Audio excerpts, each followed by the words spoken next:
how to transfer money from SoFi to Cash App. So here's what we want to do. Load up the Cash App application and click on your profile icon in the top right corner. From here, we need to go into linked banks and then choose link a debit card. If you have a SoFi card, you can input your details here, or what we can do is click on no card, and this is going to instead connect SoFi with Cash App directly. So link your bank account, click on continue here, and we want to search for institutions here, so we'll just search for SoFi, and you will see this SoFi multiple available. Click on it and we can choose the official SoFi institution here.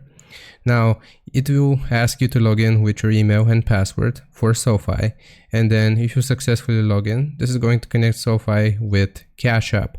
Now in order to transfer money, what we want to do is just go all the way back here. I'll just go to the home screen and we'll click on the bank icon. So from here, once we click on the bank icon, we can select add cash or cash out depending on what you want to do. So if you want to add money into Cash App from SoFi, you will select add cash. If you already have a cash balance and you want to transfer your money to SoFi, you will select cash out. So for example here, I'll click on add cash, and you can either select from these pre-selected amounts or just type any amount that you want to transfer and click on add. And if you have successfully linked your SoFi bank with Cash App, this is going to take the money from SoFi and transfer it over to your Cash App account. And that's how you do it. I hope this helps. Leave a like and sub, and I'll see you next time.